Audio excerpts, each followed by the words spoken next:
دور ہے، social media کا دور ہے۔ اس دور میں ہر شخص کی ہر چیز تک دسترس ہو گئی ہے۔ پہلے آپ جس ایریا میں رہتے تھے وہاں جس قسم کے لوگ تھے تو آپ کو انہی قسم کے لوگوں سے واسطہ پڑتا تھا، آپ کو دوسری فیلڈ کا پتہ ہی نہیں ہوتا تھا کہ کیا ہو رہا ہے۔ اب یہ جو الیکٹرانک میڈیا ہے اس نے پوری دنیا کو ایک گاؤں کی طرح بنا دیا ہے۔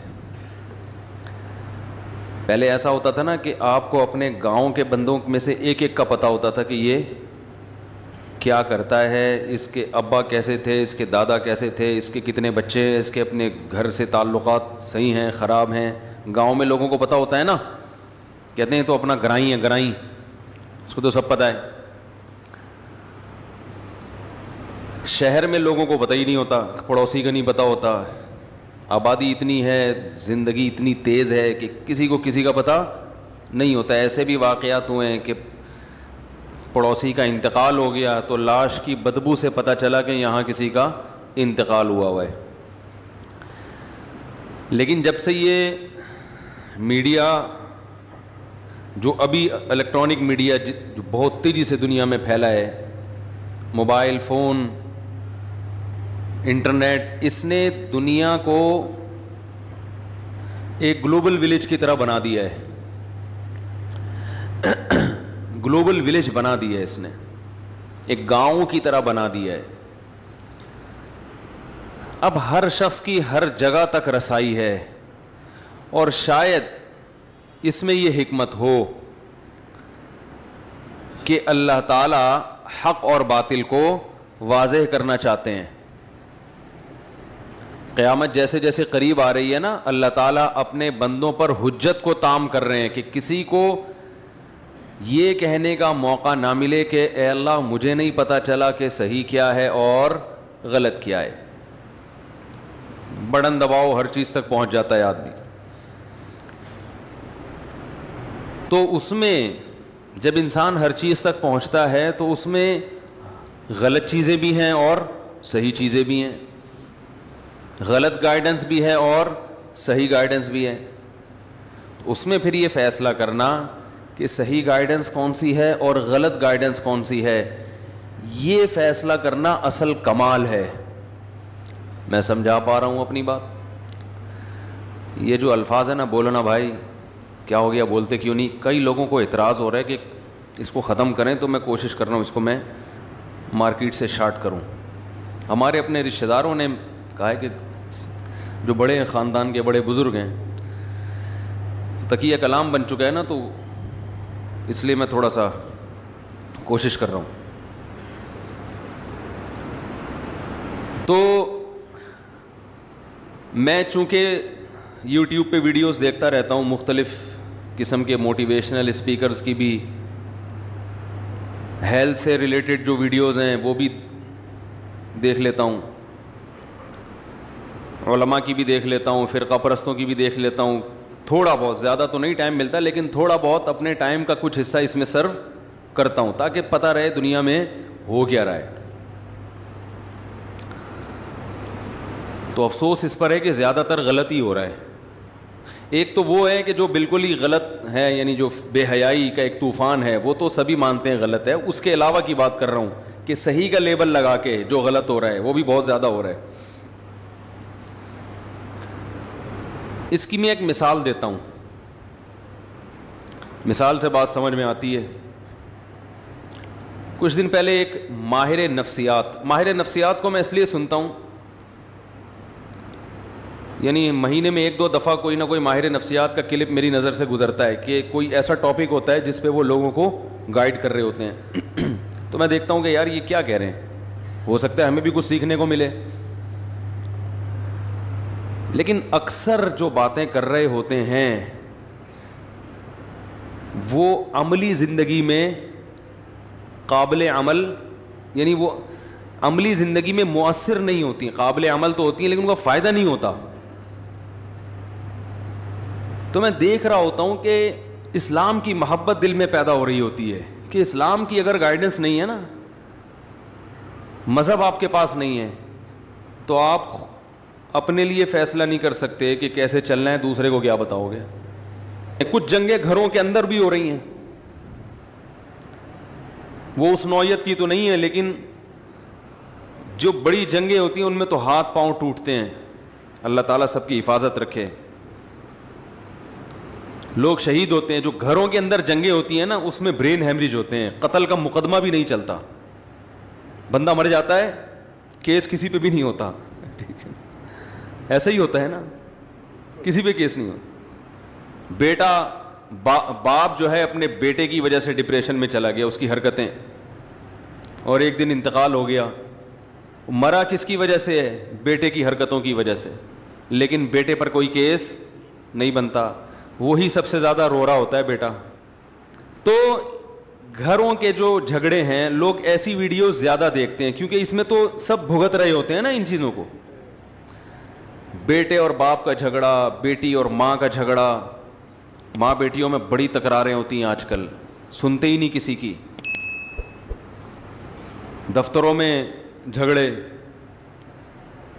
اور پڑوسی میاں بیوی کے جھگڑے, وہ تو مشہور ہیں. تو یہ جو جھگڑے ہیں نا, یہ یعنی ہر شخص چاہتا ہے گھروں میں آپس میں کیا ہو, محبت, کیونکہ اللہ نے سکون کے لیے تو گھر بنایا نا. بھائی کیا خیال ہے, سکون کے لیے کیا بنایا اللہ نے؟ اگر گھر میں ہی سکون نہیں ہوگا تو پھر سمجھو کہ موت یقینی ہے, مرے گا تھوڑے دنوں میں, پاگل ہو جائے گا یا مر جائے گا. یا تو پاگل ہوگا یا پاگل ہو کے بھی بالآخر مرے گا, یعنی جلدی مر جائے گا. تو اب اس قسم کے جو ویڈیوز ہیں, ماہر نفسیات اس پہ بہت بتاتے ہیں کہ یوں ایکچولی یوں ہونا چاہیے, ایکچولی یوں ہونا چاہیے. تو میں کچھ سنتا ہوں بہت ہی معذرت کے ساتھ, وہ سوائے 2-4 انگلش کے الفاظ کے نا اور کچھ نہیں ملتا, اس میں کوئی گائیڈنس نہیں ملتی. مثلا زیادہ تر کی باتیں یہ ہوتی ہیں کہ ہمیں کمپرومائز کرنا سیکھنا چاہیے, دوسرے کو سمجھنے کی کوشش کرنی چاہیے. یہ بہت اچھا لفظ ہے, یقیناً دوسرے کو سمجھنے کی ہمیں کوشش کرنی چاہیے, لیکن کیا سمجھیں دوسرے کو, کیا سمجھنے کا مطلب کیا ہے, کیا سمجھیں؟ ہمیں سمجھنا چاہیے کہ وہ کہنا کیا چاہ رہا ہے. پتا ہے بھائی کیا کہنا چاہ رہی ہے؟ ٹھیک ہے, وہ دوسری شادی سے روکنا چاہ رہی ہے اصل میں, یا وہ یہ چاہ رہی ہے کہ اپنی اماں سے نہ ملا کرو, اپنی بہنوں سے نہ ملا کرو. یہ کیا چاہ رہا ہے؟ تو بہرحال اب میں زیادہ ڈیٹیل میں نہیں جاتا, لیکن یہ کہ ایک اصولی بات شریعت نے اتنا اچھا ہمیں گائیڈ کیا ہے اس بارے میں, کتنا اچھا گائیڈ کیا ہے. تو وہ 2-4 انگلش کے الفاظ گھما کے ادھر سے ادھر کر کے نتیجہ کچھ بھی نہیں نکلتا اس کا. تو میں کہتا ہوں کہ یار یہ اللہ کا کتنا بڑا فضل ہے کہ اللہ نے ہمیں اتنا پڑھا لکھا نہیں بنایا. ٹھیک ہے نا, اتنا پڑھا لکھا نہیں بنا. ایک بات خوب اچھی طرح سمجھ لیں, میں اکثر ایک چیز اپنے بیان میں کہتا ہوں کہ جو چیزیں انسان کے لیے انتہائی ضروری ہیں وہ چیزیں اللہ نے انسان کو خود سے سکھا دی ہیں. سمجھ رہے ہو؟ اور جو چیز جتنی ضروری ہے اللہ نے اس کے حصول کو اتنا ہی سستا کر دیا ہے. بھائی جو چیز جتنی ضروری ہے اس کا حصول اللہ نے اتنا ہی سستا کر دیا ہے, کیونکہ اللہ کوئی تاجر نہیں ہے, بزنس مین نہیں ہے. ارے بھائی عام حالات میں جب کوئی تجارت کرتا ہے جتنی ضروری چیز ہوگی اتنی مہنگی کرے گا نا, کہ یار یہ تو لوگوں کی ضرورت ہے, یہ تو خریدنا ہے, 10 لاکھ میں بیچو تو بھی لوگ لیں گے, وہ قیمت بڑھائے گا. لیکن اللہ کوئی تاجر نہیں ہے, اللہ غفور الرحیم ہے. تو جو چیز جتنی ضروری تھی اللہ نے اتنی سستی کر دی, اس کا حصول آسان بنا دیا. مجھے ایک بات بتاؤ, روٹی زیادہ ضروری ہے یا پانی؟ اچھا پہلے تو ایک بات بتاؤ, روٹی زیادہ ضروری ہے یا گھر اور گاڑی؟ روٹی. سو تو فٹ پاتھ پہ بھی جائے گا آدمی, تو روٹی کا حصول آسان ہے یا گھر کا؟ روٹی کا آسان ہے. حالانکہ روٹی کے بننے میں قدرت, یعنی روٹی کا بننے کا پروسیس بہت مشکل ہے. گھر بنتا ہے سیمنٹ اور بجری سے, جو اسی زمین سے نکلتا ہے بغیر کسی کوئی زیادہ اس میں کوئی کلاکاریاں نہیں ہوتی, اور گھر مٹی کا بھی بن جاتا ہے. یہیں سے گارا اٹھاؤ, پانی ڈالو, بھوسا ڈالو اور اینٹیں بنا کے اور پتھر لا کے فٹ کر دو, گھر بن جائے گا. لیکن گھر بنانا مشکل ہے. روٹی کھانا, روٹی کا حصول آسان. حالانکہ گندم کے بننے کا جو پروسیس ہے وہ بہت مشکل ہے. وہ تو ابھی تک سائنسدان پڑھ رہے ہیں کہ کیسے بنتی ہے. ابھی تک پورا مسئلہ وہ حل نہیں ہوا ہے کہ گندم بنتی کیسے ہے, یعنی کیا کیا عمل ہوتا ہے. پودے کو اور نباتات کو مکمل تھوڑی پڑھا گیا ہے اب تک. پانی برسے گا آسمان سے, زمین کے اندر گوبر, مٹی اور گارے کے ملاپ میں کیا کیا قدرت کی صناعی ہوتی ہے اور کیا کیا قدرتی عوامل ہوتے ہیں. اس کے بعد جا کے پودا نکلتا ہے, پھر اس میں خوشے, پھر اس میں گندم, ایک گندم سے ہزاروں گندم, پھر ان ہزاروں میں ہر ایک میں ہزاروں کو پیدا کرنے کی صلاحیت. یہ بڑا مشکل کام ہے. اس کو تو ہزاروں سال سے پڑھ رہا ہے انسان, اب تک پوری طرح سے پڑھ نہیں سکا کہ یہ ہو گیا رہا ہے. کتنا مشکل پروسیس, مگر اللہ نے ہمارے لیے بہت آسان. اللہ نے کہا یہ تمہیں نہیں کرنا, تم نے خالی بیج ڈالنا ہے, پانی برسے گا آسمان سے اور میں ہزاروں گندم پیدا کر دوں گا, کھاؤ, پراٹھے بنا بنا کے کھاؤ. ہم نے بھی صبح پراٹھا کھایا الحمدللہ. حکیم صاحب نے بولا یہ گلا صحیح نہیں ہوگا جب تک پراٹھا, میرا گلا ابھی بھی بیٹھا ہوا ہے. انہوں نے کہا پراٹھے پراٹھے چھوڑے. ہم نے کہا دنیا چھوڑ دے گا, پراٹھا نہیں چھوڑے گا. دنیا چھوڑ دیں گے, پراٹھا نہیں. ناشتے کا مزہ ہی نہیں ہے بھائی. تو لیکن خیر چھوڑنا پڑے گا. ٹھیک ہے. تو کتنا مشکل پروسیس ہے, مگر قدرت نے ہمارے لیے بہت سستا کر دیا کہ ایک سے ایک ہزاروں پیدا ہوں گے. یعنی رزق کی کمی کا کوئی سوال پیدا نہیں ہوتا. اگر رزق کی کمی ہو رہی تو ہماری اپنی حماقت سے نا, کسان بیج ہی نہیں ڈال رہا گندم, یا گورنمنٹ پانی نہیں دے رہی اس کو, ڈیم ہی نہیں بنا رہی, تو وہ تو حکومت کی نااہلی ہے نا, وہ تو حکومت کی نااہلی ہے. اور حکومت ہم ہی بناتے ہیں تو ہماری نااہلی ہو گئی. تو بھائی جیسی بنائی ہے وہی چیز ملے گی, جو آپ نے جس کو اوپر لے کر آئے, اس جو فیصلے ہوں گے وہاں سے وہ آپ ہی کے فیصلے ہیں. تو کتنا آسان کر دیا اللہ تعالیٰ نے.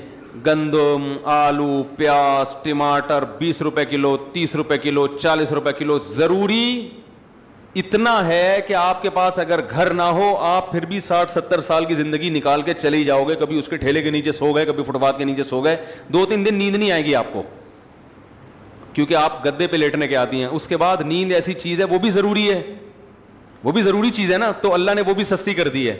اللہ تعالیٰ کہتے ہیں 2-3 دن تو نہیں سوئے گا تو میں خود ہی گن پوائنٹ پہ سلاؤں گا تجھے, بیٹھے بیٹھے پھر سو جائے گا. ہمارے ساتھ ایسا ہوتا ہے, سفر میں بعض دفعہ نیند نہیں آتی تو 2 دن ہو گئے جاگے ہوئے, اس کے بعد پھر سفر میں ہی سو جاتے ہیں. ایسا سوتے ہیں کہ پولیس آتی ہے اٹھانے کے لیے, کیونکہ اب مزید نہیں سوتا تو پاگل ہو جاتا ہے نا. تو قدرت کہتی ہے کہ نہیں بھائی یہ بہت ضروری ہے, اب یہ آپشنل نہیں ہے کہ آپ چاہیں تو سو جائیں, نہیں تو نہیں. قدرت کہے گی جتنے مرضی کام ہیں, جتنے اہم ترین کام بھی ہو, تجھ پہ نیند پہلے مسلط کروں گا میں. اللہ نیند مسلط کر دیتے ہیں, سو جاتا ہے. بیت الخلاء میں بیٹھے بیٹھے بندے سوتے ہوئے دیکھے ہم نے, بہت دنوں سے جاگے ہوئے تھے, مزدور گیا واش روم, نکل ہی نہیں رہا. آدمی کو ڈر ہوا, مر تو نہیں, یہ پتا چلا سو رہا ہے وہاں بیٹھا ہوا, 2-3 دن سے سویا نہیں تھا تو وہاں سو گیا. یہ قدرت کی طرف سے ہے نا, ضروری ہے تو آسان بنا دیا قدرت نے.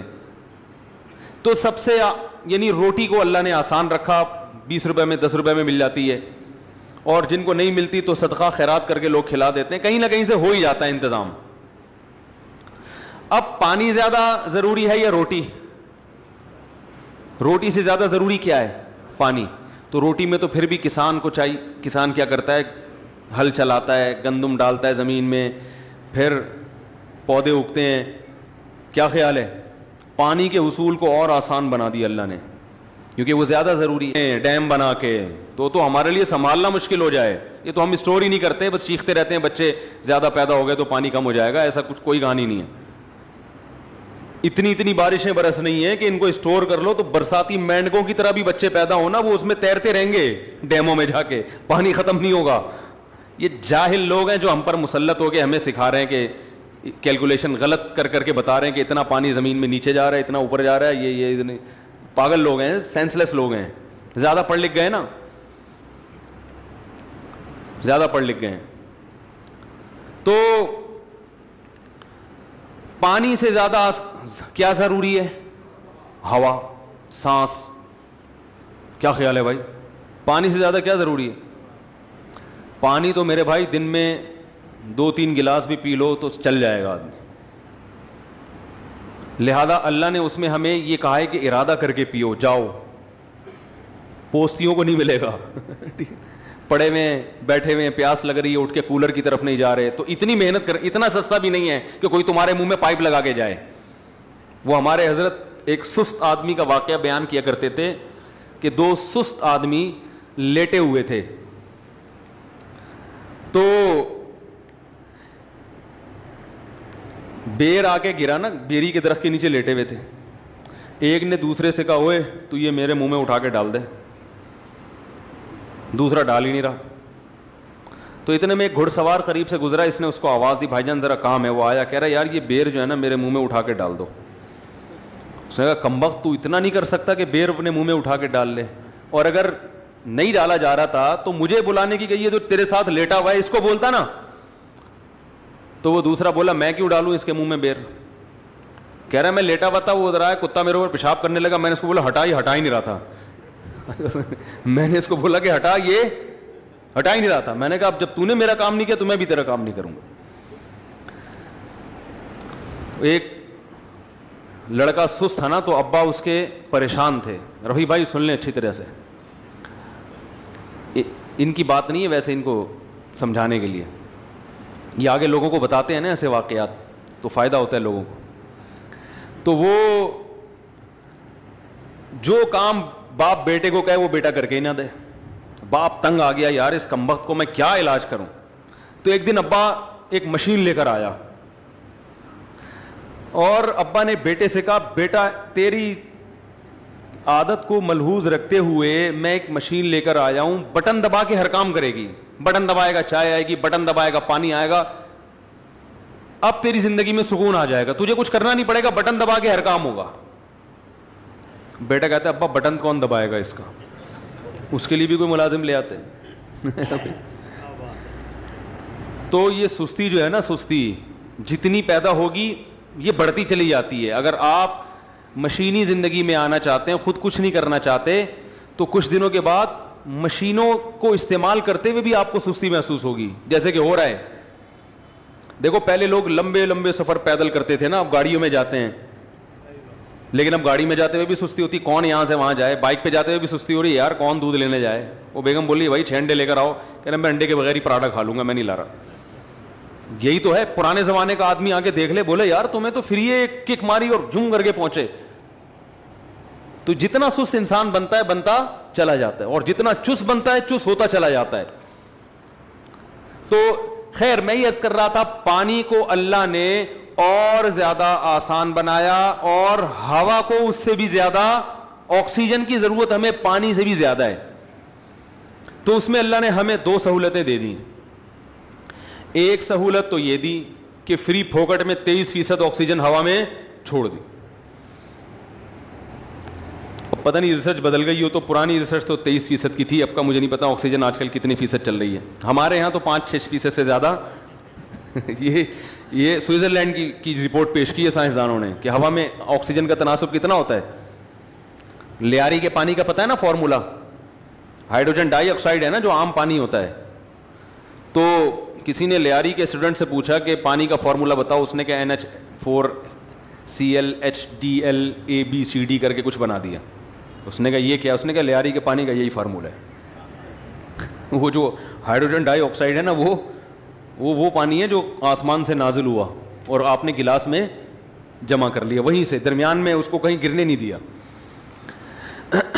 تو آکسیجن کا حصول اللہ نے اور بھی زیادہ آسان بنا دیا. اگر اللہ ہوا میں فری میں چھوڑ دیتا اتنا بھی کافی نہیں تھا. ہمیں یوں کہہ دیتا کہ سانس لوگے تو پھیپڑوں میں جائے گا, تو ہم تو سارا دن بیٹھ کے سانس ہی لیتے رہتے. بھائی ذرا مجھے سانس لینے دو, ایسے ایسے سانس لیتے, پھر بات کر کے تھوڑی دیر کے لیے پاز کا بٹن دبا دیتے, اتنی دیر میں ہمارے پھیپھڑے پھڑپڑانا شروع کر دیتے. تو اللہ نے کہا یہ بہت ضروری, تو یہ تمہارے ارادے کے بغیر تمہارے پھیپھڑوں میں جائے گی. تمہیں سانس نہیں لینا ہو تو اس کے لیے تو ارادہ کرنا پڑے گا, سانس لینے کے لیے ارادے کی ضرورت, بولو نا یار, پھر آگے نا بولو نا یار, سانس لینے کے لیے ارادے کی ضرورت نہیں ہے.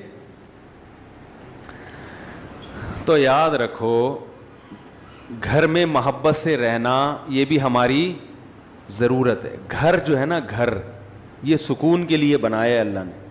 جعل لکم من انفسکم ازواجا لتسکنوا الیہا.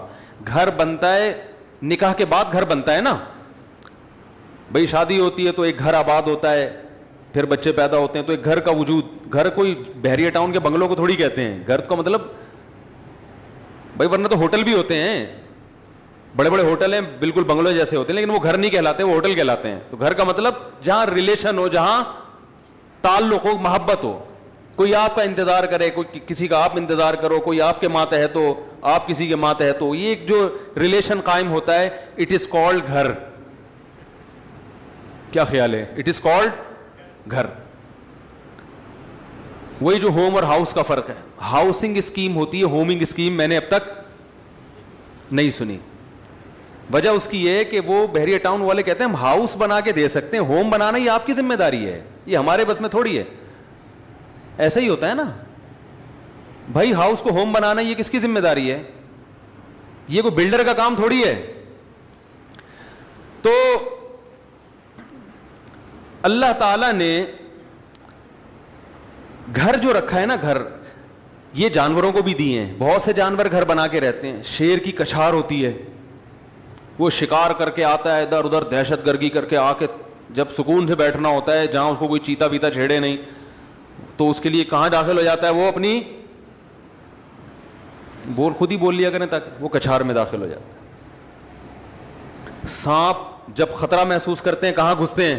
بل میں. اور اگر وہاں سانپ نہیں بیٹھے ہوئے, اس کو تانے دینے کے لیے بیٹھی بھی ہو, وہ بل میں گھسے گا؟ بولو بھائی, نہیں جائے گا.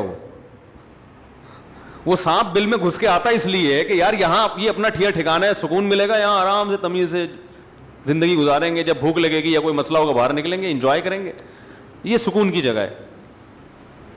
چوہے اپنے بلوں میں گھستے ہیں, بلیاں بھی گھر بناتی ہیں اپنا ٹھکانہ. جب بچوں کی پیدائش کا وقت آتا ہے بلی کی, تو وہ کوئی سوٹیبل جگہ تلاش کرتی ہے جہاں اپنے بچوں کی اچھی طرح سے تربیت کر سکے. بلوں کے خطرات سے انسانی نما بلے بھی اس کو پریشان نہ کریں, اور جو سچی مچی کے بلے ہیں وہ بھی پریشان نہ کریں. تو بڑے تمیز سے. خرگوش بھی ایسا ہی کرتی, خرگوش کی جو مادہ ہے وہ بھی ایسا ہی کرتی ہے. وہ تو باقاعدہ ڈیکوریٹ کرتی ہے اپنے گھر کو. جب بچے دینے کا وقت آتا ہے تو اپنے جسم کے بال نوچ کے کارپٹ کی طرح زمین پہ بچھا دیتی ہے, ٹیمپریچر مینٹین رکھتی ہے, بہت کچھ کر کے اس کو پتا ہے میرے بچے یہاں سکون, اطمینان اور امن اور شانتی کے ساتھ پلیں گے.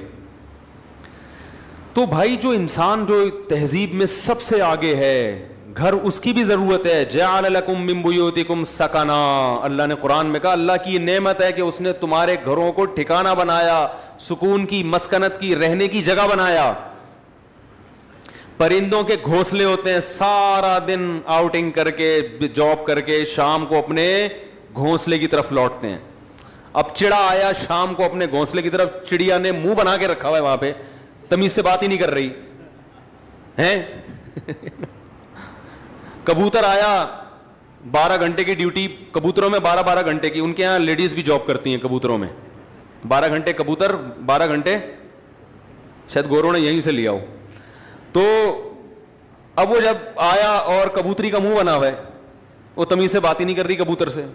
بولی تو کیا باجرہ لے کر آیا ہے؟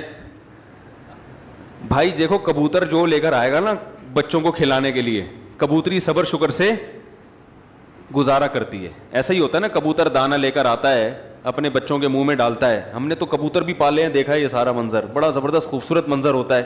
جیسے ہی اس کو پتا ہوتا ہے نا کبوتر کے بچوں کو ابا آنے والے ہیں, وہ منہ کھول کے بیٹھے ہوئے ہوتے ہیں, ایسے منہ کھول کے بچے. کیا اللہ کی ایک, مجھے تو بڑا شوق ہے جانور پالنے کا, بڑی فطرت کی اس میں. اور یہ خدا کی قسم وہ بڑے بدبخت ہیں جو یہ کہتے ہیں یہ چیزیں خود سے بنی ہیں. جو ایتھیسٹ ہے نا, اللہ کا انکار کرنے والے, خود سے یہ جذبات پیدا نہیں ہو سکتے. مشینیں بنتی ہیں خود سے, بے جان چیزیں وہ بھی نہیں بنتی. تو یہ جاندار جذبات, احساس رکھنے والا, محبت نفرت کرنے والا, ایسے جذبات اللہ نے رکھے کہ جب غم ہوتا ہے تو آنکھوں سے آنسو بہہ کے بتاتا ہے, خوشی ہوتی ہے تو ہنس کے بتاتا ہے. یہ جذبات کی خود بخود ساری چیزیں کیسے پیدا ہو گئیں؟ اس کبوتر کے دل میں کس نے ڈالا کہ تیرے بچے تیرا انتظار کر رہے ہیں, خود بھی کھا اور ان بچوں کے لیے دانا بھی جمع کر. اس کو کس نے بتایا کہ یہ تیرے اسپرم سے پیدا ہونے والے انڈے ہیں جن سے یہ بچے نکلے ہیں؟ کیا اس نے بھائی میڈیکل سائنس پڑھی ہے کیا؟ اس کو کیا پتا کہ یہ بچے جو ہے نا اللہ نے میرے باڈی سے پیدا کیے ہیں, تبھی تو اتنی محبت کر رہا ہے وہ. انہی بچوں میں آپ دوسرے کبوتر کا بچہ لا کے رکھ دیں اور زیادہ خوبصورت, اٹھا کے مار دے گا, فوراً باہر پھینک دے گا اس کو, بولے گا میرا نہیں ہے. ڈی این اے کی ضرورت بھی نہیں ہے, کبوتر کو پتا ہوتا ہے میرا ہے, گوروں کو نہیں پتا ہوتا. گوروں کو نہیں پتا ہوتا یہ کس کا ہے. حقیقت بتا رہا ہوں, لوگ صبح شام تعریف کرتے ہیں نا, وہ ہم سے اچھے, وہ ہم سے اچھے. وہ کبوتر سے بھی اچھے نہیں ہو آپ. ٹھیک ہے کچھ چیزیں اچھی ہیں مانتا ہوں, لیکن اس کی وجہ سے آپ اچھے نہیں بن گئے, بڑی بڑی برائیاں ہیں. تو کبوتر کے بچے منہ کھول کے بیٹھے ہوئے ہوتے. کبوتر دانا لے کر آئے گا اور بچوں کے منہ میں جتنا اللہ نے اس کو رزق دیا وہ کہتا ہے چلو بھائی آج اتنا ہی ملا, آج بارش تھی اس کی وجہ سے زیادہ مال ملا نہیں ہے, گزارا کرو. کبوتری بھی گزارا کرتی ہے. اگر کبوتری دانا دینا شروع کر دے, 4 دانے اٹھا کے لے آیا, بچوں کی فیوچر کی فکر نہیں ہے, تو کبوتر گھر آنا چھوڑ دے گا. وہ دوسری کبوتریوں میں منہ مارنا شروع کرے گا, کمبخت. وہ کہے گا یہ بچے لے کے چلی جاؤ. تو جانوروں کا تو اللہ نے سسٹم بنا دیا, نہ کبوتر کبوتری کو تانا دے گا, کبوتری بھی جاتی ہے دانے لے آتی, کبوتر کہتا ہے بھائی بچوں کی ماں ہے, مجھ سے یقیناً یہ خیر خواہ ہوگی, کیا خیال ہے. اور وہ کبوتری بھی کہتی ہے بچوں کا باپ ہے, اگر اس کو آج دانا پانی کم ملا ہے تو بھائی قدرت کی طرف سے ایسا انتظام ہوگا, کوئی بے روزگاری کے تانے نہیں دیتی. ٹھیک ہے نا. ہاں اگر وہ دیکھے کہ کبوتر وہیں پڑا ہوا ہے, کمبخت اڑ نہیں رہا, پھر یقیناً کبوتری کا رائٹ ہے کہ وہ اس کو تانے دے دے کے مار دے, پھر اس کا حق ہے. تو جتنے جانور ہیں دن رات کی ٹینشن کے بعد آتے کہاں ہیں؟ ٹھکانے میں, آشیانے میں. انسان کے لیے بھی اللہ نے گھر بنائے ہیں. قرآن کے الفاظ ہیں جعل لکم من بیوتکم سکنا, کہ اللہ نے تمہارے لیے گھروں کو رہائش کی جگہ بنایا. سکنا جو ہے نا یعنی رہائش کی جگہ. اور اللہ نے یہ بھی فرمایا گھر بنتا ہے ریلیشن سے. جعل لکم من ازواج جعل لکم من انفسکم ازواجا لتسکنوا الیہا, اللہ نے تمہارے لیے جوڑے پیدا کیے تاکہ تم سکون حاصل کرو. تو نکاح ہوتا ہے, گھر وجود میں آتا ہے, اور اللہ نے بتایا کہ یہ جو تمہارے گھر میں آئی ہے اس سے تمہیں کیا ملے گا؟ سکون ملے گا. تو پتہ چلا یہ تو سارا پروسیس ہے کس کے لیے؟ سکون کے لیے بھائی. اور ہمارے ہاں زیادہ تر ٹینشنوں کے واقعات گھروں کے ہوتے ہیں. جن کے گھر نہیں ہیں وہ سکون سے ہیں, اور جن کے گھر ہیں وہ ڈپریشن کی گولیاں کھا رہے ہیں. تو اس کا مطلب معاشرے میں کوئی بہت ہی الٹا کام ہو رہا ہے جو بالکل فطرت سے ہٹ کر ہے. کیا ایسے یار کیوں سمجھ میں کیوں نہیں آ رہا؟ دیکھو روٹی پیٹ بھرنے کے لیے ہے نا, روٹی سے پیٹ نہیں بھر رہا, مطلب وہ بہت ہی کچھ ایسا چیز آپ نے کھائی ہوئی ہے, یہ کچھ ایسا لائف اسٹائل ہے کہ آپ کا تو میدا ہی الٹا کام کر رہا ہے. ارے کسی کمبخت کی پانی سے پیاس نہ بجھے, چلو کولڈ ڈرنک سے نہیں بجھ رہی پیاس, سمجھ میں آتا ہے یار کولڈ ڈرنک نہیں بجھ رہی, تو کولڈ ڈرنک تو اللہ نے پیدا تھوڑی کی ہے پیاس بجھانے کے لیے. کسی کی بجھتی ہے کسی کی نہیں. بعض لوگ کولڈ ڈرنک پیتے ہیں نہیں بجھتی, چائے سے نہیں بجھ رہی, سمجھ میں آتا ہے, دودھ سے نہیں بجھ رہی, پانی سے تو بجھنی چاہیے نا. کمبخت کی پانی سے پیاس نہیں بجھ رہی, اس کا مطلب باڈی میں تھوڑا بہت فالٹ نہیں ہے. میرے یہ سمجھانے سے بھی اگر سمجھ میں نہیں آ رہا تو تھوڑا بہت فالٹ نہیں ہے. اتنی اچھی مثال دے کے بھی اگر سمجھ میں نہیں آ رہا تو میرے بھائی جن کی نہیں آ رہا, یہاں تھوڑا سا فالٹ بہت بڑا فالٹ ہے, بہت بڑا فالٹ ہے. میں نے وہ بیان ریکارڈ کروایا تھا نا کہ عورتیں بچے پیدا کرنے سے صحت اچھی ہوتی ہے, خراب نہیں ہوتی. وہ پورا میں نے پورے ڈاکٹروں کی رپورٹیں بھی پیش کر دی جو نوبل پرائز ڈاکٹر ہیں یو کے کہ عورت کا حمل روکنے سے بیڑا غرق ہوتا ہے, موٹاپا آتا ہے. اس میں بھی میں نے یہی دلیل دی کہ جو چیز نیچر ہے وہ صحت کے لیے اچھی ہوتی ہے, خراب تھوڑی ہوتی ہے. وہ میں نے کل اپنا کلپ دیکھا, اس کے نیچے جو لوگوں نے الٹی سیدھی باتیں کی ہیں. ارے تم دلائل کو نہ سمجھنا چاہتے ہو نہ ماننا چاہتے ہو, تم انگریز کے پٹھو ہو, کمبختو, تم دم ہلاتے رہو ساری زندگی. تمہارے اندر, آپ کو نہیں کہہ رہا جو اس نے کمنٹس کیے تو اس کو کہہ رہا ہوں, تمہارے اندر سوچنے سمجھنے کی صلاحیتیں ختم.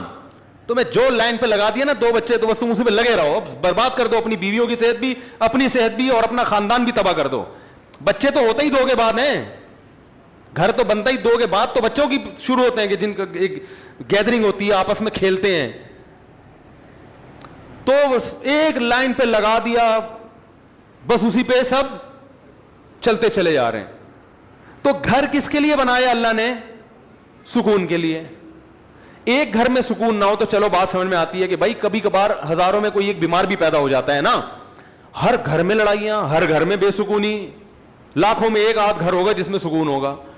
بھائی کم بہت بھائی سے بات نہیں کر رہا, بہن بہن سے بات نہیں کر رہی, جٹھانیاں, نندوئی, ساسیں, وہ تو ایک مستقل ٹاپک ہے. باپ اور اولاد میں نہیں بن رہی, ماں بیٹی میں نہیں بن رہی, میاں بیوی میں نہیں بن رہی. تو اس کا مطلب ہے کہ معاشرے میں کوئی چھوٹا موٹا فالٹ نہیں ہے بھائی, یہ تو جانور پھر ہم سے اچھے ہیں. کیا خیال ہے بھائی جان؟ ہم سے اچھے جو پھر کبوتر نکلا, چڑے نکلے ہیں بھائی. ہمیں آفس میں سکون مل رہا ہے, گھر میں نہیں مل رہا. یہ تو بہت بڑا فالٹ آ رہا ہے معاشرے میں, اور یہ ان میں تو بہت ہی زیادہ ہے جن کی ہم تقلید کرتے ہیں. تبھی وہ تو کرتے ہی نہیں نا, 40 سال تک گھر بناتے ہی نہیں ہے کہ سکون سے زندگی گزرنے دو, 40 سال کے بعد دیکھیں گے. ان کو پتا ہے کہ اگر پہلے سے کر لیا تو عذاب میں آ جائیں گے. تو اس کا مطلب اس معاشرے میں ہم سے بھی زیادہ ٹیکنیکل فالٹ ہے, کوئی بہت بڑا فالٹ ہے. تو وہ فالٹ کیا ہے؟ کیا خیال ہے, سمجھنا چاہتے ہیں؟ بہت بڑا فالٹ ہے. اور ماہر نفسیات اکثر اس فالٹ کو ہائی لائٹ نہیں کرتے کیونکہ وہ خود اس فالٹ میں مبتلا ہوتے ہیں. الحمدللہ سمجھا پا رہا ہوں اپنی بات. یہ بات سمجھ میں نہیں آ رہی, یہ بھی میں چھوڑ رہا ہوں آہستہ آہستہ. سمجھ میں آ رہی ہے بات؟ وہ اکثر اس فالٹ میں مبتلا ہیں. وہ کیا ہے فالٹ؟ کہ جب تک حقوق کا دائرہ کار متعین نہیں کیا جائے گا کبھی بھی اتحاد اور محبت پیدا نہیں ہو سکتی. اس کو ایک اور اسٹائل میں بیان کرتا ہوں, دوسرے اسٹائل میں. جب تک ظلم ختم نہیں ہوگا گھر میں محبت پیدا نہیں ہوگی, اور ظلم کو جب تک ڈیفائن نہیں کیا جائے گا کہ ظلم کی ڈیفینیشن کیا ہے, ظلم ختم ہو نہیں سکتا. نہیں آ رہی بات؟ جو مذہب کو فالو نہیں کرتے, خدا کی قسم لا الہ الا اللہ, قیامت تک الٹے لٹک کے پی ایچ ڈی کر لیں نفسیات میں, وہ ظلم کی ڈیفینیشن بیان کر ہی نہیں سکتے کہ ظلم کہتے کسے ہیں. کیونکہ ظلم کہتے ہیں کسی کا حق ادا نہ کرنا. جب آپ کو پتہ ہی نہیں ہوگا اس کا حق ہے کیا, تو ادا نہ کرنا اور کرنا کیا ڈیفینیشن ہوگی, پتہ کیسے چلے گا کہ حق کی ادائیگی کیا ہے اور عدم ادائیگی کیا ہے؟ کیونکہ حق کی ادائیگی کس کا کس پر کتنا حق ہے, کیا حق ہے, وہ نہیں ادا کرے گا تو لڑائیاں ہوں گی نا. میں سمجھ رہا ہوں کہ اس کا مجھ پر حق ہے, وہ سمجھ رہا ہے کہ ہے ہی نہیں, تو کیسے معاملہ چلے گا؟ یہ فیصلہ کون کرے گا کہ یہ مطالبہ درست ہے یا غلط ہے؟ یا تو یہ اسلام بتائے گا. اسلام اگر نہیں بتاتا تو پھر پوری کائنات بیٹھ کے یہ ڈیفائن ہی نہیں کر سکتی کہ کس کے کس پر کیا حقوق ہے, اس میں اختلاف پیدا ہوگا. بعض دفعہ کلچر بتاتا ہے کہ کس کا کس پر کیا حق ہے, وہ کلچر غلط بتا رہا ہوتا ہے, ساری دنیا کہہ رہی ہے کلچر غلط ہے. دیکھو کلچر تو یہ کہتا ہے عورت کو چاہیے کہ جہیز لے کر آئے. کیا خیال ہے, کہتا ہے کہ نہیں کہتا؟ لیکن ساری دنیا کہتی ہے یہ کلچر غلط کہہ رہا ہے. انڈیا میں جہیز نہ لانے پر جلا دیا گیا بہوؤں کو, ایسے واقعات ہوئے, اس لیے کہ وہ کہہ رہے ہیں ظلم کیا, ہمارے جہیز کیوں نہیں لے کر آئی. ملکی قوانین بعض دفعہ بتاتے ہیں تو ملکی قوانین عاجز ہیں یہ بتانے سے کہ کس کا کیا حق ہے. آپ پوچھ لو جو لا ہے نا, اس آپ بولو بھائی یہ نہیں چاہیے, یہ نہیں چلے گا گھر میں. اختلاف اور لڑائی کو ختم کرنے کے لیے سب سے پہلا اصول یہ ہے کہ آپ کو یہ پتا ہونا چاہیے, باپ کو یہ پتا ہونا چاہیے کہ بیٹے کے اوپر میرے کتنے حقوق ہیں. میں اس حد تک بیٹے کو اپنا پابند بنا سکتا ہوں, اس سے آگے مجھے اللہ نے حق نہیں دیا, اس سے آگے یہ خدا نے میرے بھی اختیارات سلب کر لیے ہیں. شوہر کو پتا ہونا چاہیے بیوی کو میں اس حد تک اپنا پابند بنا سکتا ہوں, اس سے آگے کام میں اس سے بولو بھائی نہیں لے سکتا, یہ میرا رائٹ ہی نہیں ہے. عورت کو پتا ہونا چاہیے اس حد تک شوہر سے مطالبات منوا سکتی ہوں, اس سے آگے اللہ نے باؤنڈری کھینچی ہوئی ہے, مجھے آگے جانے کی اجازت نہیں ہے. ساس کو پتا ہونا چاہیے اس حد تک بہو میری خدمت کرنا اخلاقی ذمہ داری ہے, وہ بھی یہ پتا ہونا اخلاقی ہے یا قانونی, یہ بھی پتا ہونا چاہیے. کچھ چیزیں اخلاقی ہوتی ہیں, قانونی نہیں ہوتی. تو اخلاق کا دائرہ کار اخلاق کی حد تک ہی ہوتا ہے. ارے پڑوسیوں کو پوچھنا اخلاقی ذمہ داری ہے نا, آپ نہیں پوچھ رہے تو کیا وہ کیس کر سکتا ہے آپ کے خلاف؟ بھائی حدیث میں آتا ہے کہ وہ شخص مومن نہیں ہے جو خود پیٹ بھر کے کھائے پڑوسی بھوکا سوئے, لیکن آپ پیٹ بھر کے کھا رہے ہو, پڑوسی بھوکا سو رہا ہے, گناہ ملے گا قیامت میں, لیکن اس بیس پہ پڑوسی آپ کے خلاف کیس نہیں کر سکتا, لڑ نہیں سکتا آپ سے. وہ حدیث میں تو آتا ہے تو پیٹ بھر کے کھا رہا ہے اور جو ہے نا میں بھوکا ہوں, اب گریبان پکڑ لیا, تو یہاں ظالم کون ہوگا؟ وہ پڑوسی ہوگا. بھائی یہ اخلاقی ذمہ داری ہے کہ آپ پیٹ بھر کے کھا رہے ہو, یہ آپ کی ہے, اس کی نہیں ہے, وہ نہیں مطالبہ کر سکتا. کچھ چیزیں اخلاقی ہیں, لیکن ہمارے ہاں کس کا کیا حق ہے یہ یونیورسٹیوں میں نہیں پڑھایا جاتا. ماہر نفسیات کو پتہ ہی نہیں ہوتا کہ حق کیا ہے, تو بیچارہ گائیڈ کیسے کرے گا؟ ہائے ہائے کیسے سمجھائیں. ماہر نفسیات بیچاروں کو پڑھا ہی نہیں, وہ تو اسلام پڑھیں گے تو پتا چلے گا نا. انہوں نے تو گورے کو پڑھا ہے, گورے کو خود نہیں پتا, وہ اپنے گھروں میں سکون پیدا کر لیا. یہ نفسیات پڑھ کر آ رہے ہیں جرمنی کی یونیورسٹیوں میں, اور وہاں سے سیکھ رہے ہیں کہ گھروں میں جوڑ کیسے پیدا ہو. جنہوں نے ان کو پڑھایا اس پروفیسر سے پوچھو کہ تمہارے گھر میں جوڑ ہے, وہ کہے گا میرا تو گھر ہی نہیں ہے, اور اس لیے نہیں ہے مجھے پتا تھا گھر ہوگا تو پھٹے ہوں گے. تو ہم نے کہا بھی 55 سال میں کریں گے شادی, وہ تمہیں بتائے گا گھروں میں جوڑ کیسے پیدا ہو. یار کیا تو رینجرز کا کیس ہے بھائی, خطرناک کیس بنانے والا ہوں آپ کے خلاف. سارے مسائل یہاں سے کھڑے ہو رہے ہیں, گھروں میں جھگڑے لڑائی, دفتروں میں. بھائی آپ کو پتہ ہی نہیں ہے کہ میں کہاں تک جا سکتا ہوں. دیکھو فوج میں پھٹے کم ہوتے ہیں, پولیس میں بھی, تھانے میں پھٹے کم ہوتے ہیں. وجہ اس کی یہ کہ ایک رنگ روٹ کو پتا ہے کہ آفیسر کی بات میں نے ماننی ہے, کن باتوں کو ماننا ہے اور کون سی بات ایسی ہے جو میرے اوپر لازم نہیں ہے. اگر کوئی آفیسر میرے سے گھر سے پوچھا لگوانا شروع کر دے تو یہ میرے اوپر, اور آفیسر کو پتا ہے کہ میں نے یہ شروع کر دیا تو میرے خلاف کیس بھی ہو سکتا ہے. تو پھٹوں کا ریشو فوج میں پولیس میں سب سے کم ہے, کیونکہ قانون ہے, ان کو لکھا ہوا ہے کہ یہ ذمہ داری ہے. دفتروں میں بھی پھٹے اکثر کم ہوتے ہیں, کیونکہ باس کو پتا ہے کہ یہ امپلائی میرا کتنا تابع ہے, اس کو تنخواہ اس چیز ریٹرن میں لکھا ہوا ہوتا ہے کہ بھائی تجھے اس چیز کی تنخواہ مل رہی ہے, تو نے اتنے بجے آنا ہے, یہ کام کر کے دینا ہے, کرے گا تو میری بھلا سے, تو شکل کا اچھا ہے برا ہے بھائی, تجھے ملیریا ہے, تجھے ٹی بی ہے, تجھے کیا ہے, تو نے پولیو کی ویکسینیشن کروائی ہوئی ہے کہ نہیں کروائی ہوئی, مجھے میری ہیڈ ایک نہیں ہے. یہی ہوتا ہے نا بھائی, یہ کام ہے, یہ کر کے دو گے تو تنخواہ ملے گی, نہیں تو پتلی گلی سے نکلو. اس لیے وہاں بھی پھٹوں کا ریشو کیا ہے, وہاں پھٹے ہوتے ہیں غیبتوں کی وجہ سے. وہ باس, وہ دیکھو وہ چمچا بنا ہوا ہے, اس کو تنخواہ بڑھا دی ہم کیونکہ ایمانداری سے کام کر رہے ہیں, ہماری تو تنخواہ نہیں بڑھ رہی. یہ اتنے اور بھی باتوں کی حد تک ہوتا ہے. ایسا نہیں ہوتا کہ کمپنی بند ہو جائے پھٹوں کی وجہ سے, صرف باتیں کریں گے. وہ تو شوق ہے مسلمانوں کو باتیں کرنے کا, کیونکہ کام تو ہوتا ہے گورنمنٹ کے اداروں میں زیادہ ہوتا ہے نا, کیونکہ وہاں تو کام ہی نہیں ہوتا, تو باتیں کر کے ٹائم پاس کرنا ہوتا ہے. لیکن گھروں کے جو پھٹے ہوتے ہیں وہ خطرناک, چاقو نکل آتے ہیں, چھریاں نکل آتی ہیں, 2 سال تک بھائی سے بات ہی نہیں کر رہا, طلاقیں ہو جاتی ہیں, بچے رول جاتے ہیں, ڈپریشن میں چلے جاتے ہیں. ہم نے نہیں دیکھا کوئی باس کی وجہ سے ڈپریشن میں گیا ہو. ایسے میاں بہت دیکھے ہیں جو بیوی کی وجہ سے, عورتیں شوہر کی وجہ سے, بہویں ساس کی وجہ سے, ساس اپنی ساس کی وجہ سے. آپ کہنے والے تھے ساس بہو کی وجہ سے, اب تک ایسی رپورٹ آئی نہیں ہے, وہ چھوڑیں بھی زیادہ. تو خود سمجھدار ہیں آپ لوگ. وہ ساس بھی ڈپریشن میں آتی ہے, لیکن وہ کس کی وجہ سے, اپنی ساس نے اس کو ڈپریشن کا مریض بنا کے دنیا سے گئی ہوتی ہے, تو وہ آگے پارسل کر رہی ہوتی ہے یہ امانت بہو کی طرف, کہ مجھے جو وراثت میں ڈپریشن ملی تھی وہ میں پوری کہاں ٹرانسفر کر رہی ہوں, بہو کو. اب جب جھگڑے ہوتے ہیں ساس بہو کے بہت, ہم کہتے ہیں بھائی الگ کرو, تو ماں باپ پھر غیرت کے تانے, ہم نے دودھ پلایا جوان کر دیا الگ ہو رہے ہو. حالانکہ یہ ماں باپ کا رائٹ نہیں ہے, یہ آپ کا حق ہی نہیں ہے.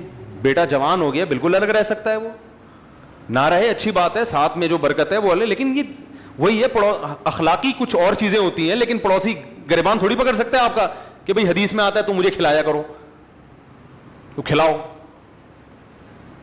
تو ماہر نفسیات سے گزارش ہے جب لوگوں کو موٹیویٹ کیا کریں, کچھ اچھے بھی ہیں الحمدللہ, ہر جگہ اچھے برے بھی ہوتے ہیں, اچھے تو سارے ہی ہیں, لیکن بہت سی چیزوں میں بیچاروں کے پاس خود گائیڈنس نہیں ہوتی, گائیڈنس نہیں ہوتی. وہ انگلش کے الفاظ گھما رہے ہوتے ہیں ایکچولی یوں وغیرہ وغیرہ, مجھے تو اتنی انگلش نہیں آتی. تو بات صحیح ہونی چاہیے, چاہے انگلش میں ہو یا اردو میں ہو یا پنجابی میں ہو. لوگ زبان کو دیکھ رہے ہیں آج کل, اسٹائل کو دیکھ رہے ہیں, باتوں کو, کیونکہ فلموں کا دور ہے نا, ڈراموں کا دور ہے, جس کے اسٹائل اچھے لوگ متاثر ہو رہے ہیں, بات کو تو دیکھ نہیں رہے. بات بھی ہو اسٹائل بھی ہو پھر مزہ ہے, کیا خیال ہے؟ بات بھی ہو اور اسٹائل بھی ہو, اور اگر اسٹائل نہیں ہے تو بات کو زیادہ فوکس کرنا چاہیے. اسٹائل کی اتنی ویلیو نہیں ہے, لیکن بات بہرحال صحیح ہونی چاہیے. تو آپ کو یہ پتا ہونا چاہیے کہ میرے ماتحت جو لوگ ہیں میں ان کو اس حد تک پابند بنا سکتا ہوں, اس سے زیادہ شریعت نے مجھے حق بولو نہیں دی. یہ سب سے پہلے والدین پر آتا ہے. ہمارے یہاں پتہ ہے سسٹم کیا چل رہا ہے, جس کی لاٹھی اس کی بھینس. بیٹا فرما بردار ہوگا تو باپ اس کو نچوڑ لے گا, بولے کہ ہر بات مانتا ہے, تو اس کی یہی غلطی ہے کہ ہر بات مانتا ہے. کم وقت کہیں نو کر دے تو باپ بیٹے کے کو پورے معاشرے میں ذلیل کر دیتا ہے, میرا بیٹا میری بات نہیں مان رہا.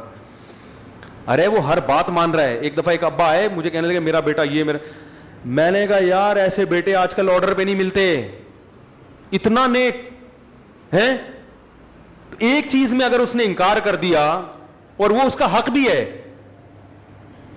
تو آپ کو تو کہنا چاہیے بیٹا میں, یعنی آپ کو تو اس کا دل جیتنا چاہیے. لیکن چونکہ بیٹا فرما بردار مل گیا تو ابا اس کو پوری طرح نچوڑ رہے ہیں. اگر وہی نافرمان ہوتا تو ابا کہتے صرف 100 میں سے ایک بھی مان لے تو میں خوش ہو جاؤں گا. سیزن یہ چل رہا ہے, صحیح ہے نا, موسم چلتا ہے نا, ابھی آم کا موسم ختم, انگور آ گئے, تو سیزن ہوتا ہے نا, جب انگور ہے تو ہر جگہ انگور ہی انگور نظر آئیں گے آپ کو. اور یہی حال ابا کا ہے. جب تک ابا آپ کی مجبوری ہیں, آپ کے ابا بہت اچھے, پیسے نکلوانے ان سے, جہاں ابا کی ضرورت نہیں رہی وہاں ابا سے زیادہ ٹینشن والا آپ کے گھر میں. جب ابا بوڑھے ہوتے ہیں تو کیسا ستایا جاتا ہے ان کو, یہ ہمارے معاشرے میں اکثر ہوتا ہے. بوڑھا ہونے کی دیر ہوتی ہے بیچارے کی, وہ کھانستا ہوا بھی برا لگ رہا ہوتا ہے, ہر چیز میں وہ کیا لگ رہا ہوتا ہے, برا. یہ جائے گا کب؟ اور باقی حقوق کو اسی پر قیاس کر لیں. تو یہ جو اللہ نے فرمایا ادخلوا فی السلم کافہ, مکمل اسلام میں داخل ہو جاؤ, اس مکمل میں یہ بھی ہے کہ آپ کو یہ پتا ہونا چاہیے کہ سامنے والے کے مجھ پر کتنے حقوق ہیں. ایک چھوٹا سا واقعہ سنا کے بیان ختم کرتا ہوں. ہمارے شیخ مفتی رشید احمد صاحب بڑے بزرگ تھے, ہم ان کا بہت احترام, ان کے غلاموں کے غلام تھے, غلاموں کے غلام.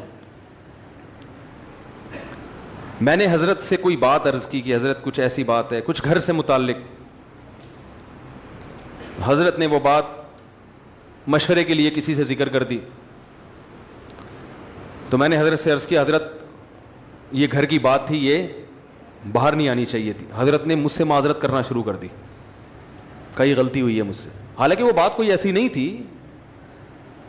اب اگر وہ یہ کہتے کہ میں چونکہ بزرگ ہیں, میں بڑا, میں نے کر دی تو کیا ہو گیا, ہم تو کچھ نہیں کہتے, کیونکہ اخلاقی ذمہ داری ہے کہ بڑوں سے اگر غلطی بھی ہو جائے تو معاف کرو. یہی ہے نا اخلاق تو اخلاقی طور پر تو شریعت ہمیں اسی کا پابند کرتی ہے. لیکن یہ ان کا بڑا پن کہ وہ جانتے تھے کہ بھائی یا اس سے آگے, حالانکہ کوئی ایسی بات نہیں تھی, لیکن جس سے کی وہ مجھے پتا تھا کہ میرا دشمن ہے. تو کسی کا راز فاش کرنا یہ باپ کے لیے بھی جائز نہیں ہے کہ اپنے بیٹے کا راز بولو نا فاش. باپ کے لیے بھی جائز نہیں ہے کہ اپنے بیٹے کی غیبت کرے, ماں کے لیے جائز نہیں ہے کہ اپنی بیٹی کی غیبت کرے. ہاں بیٹا ظلم کر رہا ہو باپ کے اوپر, باقی واضح ظلم ہو, پھر اپنا غم ہلکا کرنے کے لیے اپنے کسی بہت ہی کلوز آدمی کو وہ اپنا غم بتا سکتا ہے, یا کسی سے مشورہ لینا ہو کہ بھائی بیٹے میں یہ جرم ہے, تو مشورے کے طور پر کسی ایسے آدمی سے جس کے بارے میں یقین ہو کہ یہ راز فاش نہیں کرے گا. آج دیکھا ہے باپ اپنے بیٹے کی برائیوں کو لوگوں کے سامنے بیان کر رہے ہیں, یہ غیبت ہے بھائی, یہ تو کسی غیر مسلم کی غیبت جائز نہیں ہے, تو بیٹے کی کیسے جائز ہو گئی؟ بہت مشکل ہے. بیٹے کی غیبت بھی جائز نہیں ہے, ماں کے لیے بیٹی کی غیبت بھی جائز, اور بیٹے کے لیے باپ کی تو اور زیادہ گناہ ہے. لیکن یہ گھروں میں ہو رہا ہے. جب بیٹا سنے گا کہ میرا ابا فلاں فلاں کو پکڑ کے میرے بارے میں برائیاں کر رہا ہے, تو اس کا مطلب پھر گھر میں سکون, بولتے کیوں نہیں ہو سکتا, پھر نہیں ہوگا. اس کے دل میں ایک نفرت کے جذبات پیدا ہوں گے. ہم تو یہی کہیں گے بھائی باپ ہے صبر کرو, لیکن بہرحال نفرتیں پیدا ہوں گی اور لڑائیاں ہوں گی. پھر جب باپ کو سمجھایا جائے اور وہ تکبر میں آئے کہ نہیں میں نے کر دی تو کیا ہے, اس کا مطلب فالٹ کہاں ہے؟ آپ میں ہے. سمجھ رہے ہیں ٹیکنیکل فالٹ کس میں ہے؟ اس لیے اسکرو پانے لے کے بیٹھا کریں, جہاں کہیں فالٹ نظر آ رہا ہے اس کو فوراً ٹائٹ کروا لیں, اور یہ علماء سے ٹائٹ ہوتے ہیں. فوراً پوچھیں حضرت اس میں بتائیں غلطی پر کون ہے. تو یہ بڑا لمبا موضوع ہے کہ کس کے کس پر کیا حق ہیں, وہ بیان ہوتے رہنے چاہیے تاکہ ہمیں پتہ چلے کہ ہمیں یہ تو ہر آدمی اس چکر میں ہے کہ فلاں کے مجھ پر فلاں پر میرے کیا حقوق ہیں, اس میں تو پتہ ہے سب, ہر آدمی اس کو نچوڑنے میں لگا رہتا ہے. لیکن میری باؤنڈری کہاں تک ہے؟ ماں باپ کہتے ہیں, مجھ سے اکثر فون آتے ہیں کہ والدین کے حقوق پر پلیز بیان کریں, آپ والدین کے حقوق پر بیان کریں. اور اتفاق سے میں کر دیتا ہوں اولاد کے حقوق پر. بعض دفعہ ایسا بھی ہوتا ہے, وہ کہتے ہیں یہ کیا بات ہوئی, میں کہتا ہوں بھائی اس پر بھی کریں گے لیکن ساتھ ساتھ اس پہ بھی تو ہونا چاہیے نا, اس پہ بھی تو ہونا چاہیے, دونوں چیزیں ضروری ہیں. تو اللہ تعالیٰ سے دعا ہے کہ اللہ ہمیں مکمل اسلام میں داخل ہونے کی توفیق عطا فرمائے.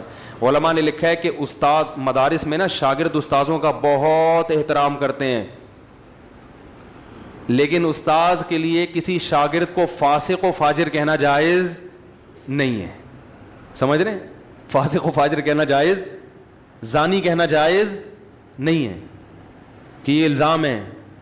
تو اللہ نے ایک باؤنڈری رکھی ہوئی ہے, اس سے آگے آپ کو نکلنے کی اجازت نہیں ہے. کمیٹی ہے مسجد میں تو امام کو کمیٹی سے آگے نکلنے کی اجازت, بولو نا بھائی, نہیں ہے. وہ کمیٹی کا پابند ہے. بعض جگہوں پر ایسے ہوتا ہے امام کمیٹی کو لفٹ ہی نہیں کرا رہا ہوتا, کہتا ہے میں چونکہ امام ہوں, میں چونکہ, وہ چندے کے حساب دینے کے لیے تیار نہیں ہے کمیٹی کو. بھائی جب آپ کسی کمیٹی کے تابع ہیں تو جتنا چندہ آ رہا ہے آپ کے باپ کو بھی حساب دینا پڑے گا. بعض ائمہ, سب نہیں, اکثر تو الحمدللہ صحیح ہوتے ہیں, لیکن بعض جگہوں مسجد پہ کیس آتے ہیں امام حساب نہیں دے رہے, کہہ رہے کون مجھ سے کون ہوتا ہے حساب لینے والا, میں تو مفتی ہوں, میں تو بزرگ ہوں, میں تو فلانا ہوں, میں کیا کرپٹ ہوں؟ بھائی آپ چور ہو, کرپٹ ہو, آپ نیک ہوں. جب مسجد کا ایک رسید ہے, کوئی چندے کا سسٹم ہے, تو آپ کو اخپل طریقے سے چندہ کرنے کی اجازت, بولو بھائی, نہیں. اخپل لفظ یاد رکھ لیں, بہت سارے کام اخپل طریقے سے کرنے کی وجہ سے غلط ہو رہے ہیں. وہ مجھ سے اب لوگ آ کے پوچھتے ہیں حضرت یہ اخپل کا مطلب کیا ہے, پرسوں ایک صاحب ہے اخپل کا مطلب پوچھنے کے لیے آیا تھا. تو وہ پابند ہے. اسی طرح کمیٹی پابند ہے کہ وہ امام کا احترام کرے, اس کے ساتھ ایسے پیش نہ جیسے ملازمی, اوئے ادھر اوئے ٹائم دیکھ رہا ہے کیا ہو رہا ہے, تم نے بولا تھا 40 پہ نماز 45 پہ کھڑی کر رہے ہو تم, ہیں تمیز سے, ٹھیک ہے نا, ریکویسٹ کے ساتھ. تو مسجدوں میں بھی لڑائیاں, گھروں میں بھی. اللہ تعالیٰ ہماری حفاظت فرمائے اور ہمیں یہ جاننے کی توفیق عطا فرمائے کہ ہمارا کس پر کتنا حق ہے. یہ جو آج میں نے بیان کیا ہے نا, بیان یہاں سے شروع ہوا تھا کہ جو چیزیں بہت ضروری ہیں وہ اللہ نے بہت آسان رکھی ہیں, تو وہ آخر میں کوئی ربط میں گڑبڑ ہوئی ہے تھوڑا سا. تو وہ میں یہ کہنا چاہ رہا تھا کہ گھر اللہ نے بنایا ہے سکون کے لیے, تو ظاہر ہے اس میں سکون کا حصول بہت آسان رکھا ہوگا. تو وہ آسان یہی ہے کہ اس کے لیے کوئی لمبی چوڑی تحقیقات کی ضرورت نہیں ہے. اس کے لیے سب سے زیادہ ضروری ہے کہ آپ کو پتہ ہو کہ میرے کیا حقوق ہیں اور سامنے والے کے کیا حقوق ہیں, بس اتنی سی نالج ہونی چاہیے. سمجھ رہے ہیں؟ تو یہی چیز نہیں پتہ ہوتی تو پھر لڑتے رہو, جو مرضی کرتے رہو. تو یہ پہلے پتہ ہو, اور پھر اس پر عمل بھی ہو. ظاہر ہے پتہ ہوگا تو آگے عمل ہوگا, پتہ ہی نہیں ہوتا تو وہ عمل, بڑے اچھے اچھے لوگ ہیں وہ لڑ رہے ہوتے ہیں پھر. تو پتہ ہو اور پھر اس کے مطابق انسان عمل کرے. جب علم ہوتا ہے انسان کو اطمینان ہوتا ہے کہ یار میں اگر اس سے زیادہ کا مطالبہ کروں گا تو یہ ظلم کہلائے گا. تو وہ بہت آسان رکھا ہے اللہ نے, زیادہ اس کو پیچیدہ نہیں بنایا. ہم لوگوں نے اس کو پیچیدہ بنا دیا بہت, اس میں اتنی قیدیں لگا کے اور اتنا کچھ کر کے پتہ ہی نہیں چل رہا کم وقت کے ہندوؤں سے سیکھنا ہے ہم نے, عیسائیوں سے سیکھنا ہے, کلچر سے لینا ہے, یا اسلام کو فالو کرنا ہے, تو پتہ ہی نہیں چل رہا. تو اس کی وجہ سے پھر گھر میں سکون ہی نہیں ہے. ایک قانون چلنا چاہیے نا, نہیں تو پھر پورے انگریزی کو فالو کر لو, پورے انگریزی کو فالو کر لو, کہیں تو ٹکو نہ جا کے. بھائی مکمل انگریز کو فالو کرو گے تو چلو گھر ہی شارٹ ہو جائے گا, پھر گھر ہی شارٹ ہو جائے گا. تو وہ بھی ایک لائف اسٹائل ہے, گھر ہی نہیں رہے گا, نہ بجے گا بانس نہ بجے گی بانسری. تو اس کی وجہ سے جو بے سکونی ہوگی وہ والی, وہ ایک الگ ٹائپ کی ہے پھر, کیونکہ گھر ہونا بھی فطرت ہے انسان کی. کیا خیال ہے بھائی؟ گھر ہی نہیں ہے تو پھر وہ ساری زندگی ساحل سمندر پہ اور کیٹو کی پہاڑیوں پہ گزارتے ہیں. وہ دیکھا ہوگا, وہ میں تو کبھی باہر سفر کرتا ہوں تو ٹورسٹ ہے نا وہ 99% تو گورے ہی ہوتے ہیں. تو وہ اس کی وجہ یہ نہیں کہ وہ یعنی اس کی وجہ یہی ہے, گھر ہی نہیں ہے تو کیا ہے, وہ ان کا ہر پہاڑ ان کا گھر ہے, یا گھر میں سکون نہیں ہے, یا بچے ہی نہیں ہیں, میاں بیوی ہیں, تو وہ ان کے لیے کیا تکلف کی ضرورت ہے کہ گھر بھر کا, صحیح ہے نا. تو وہ ہوٹل میں رات کو کہیں بھی کرائے پہ لے کے, یہاں کینٹ اسٹیشن پہ چارپائیاں بھی سنے کرائے پہ ملتی ہیں, تو غریب آدمی تو وہ بھی چارپائی لے کے بھی رات گزار سکتا ہے. تو سب کچھ یہ تو سارے تکلفات مسلمانوں کے لیے ہیں نا, تو انہیں کے لیے پھر ہم حل بھی تلاش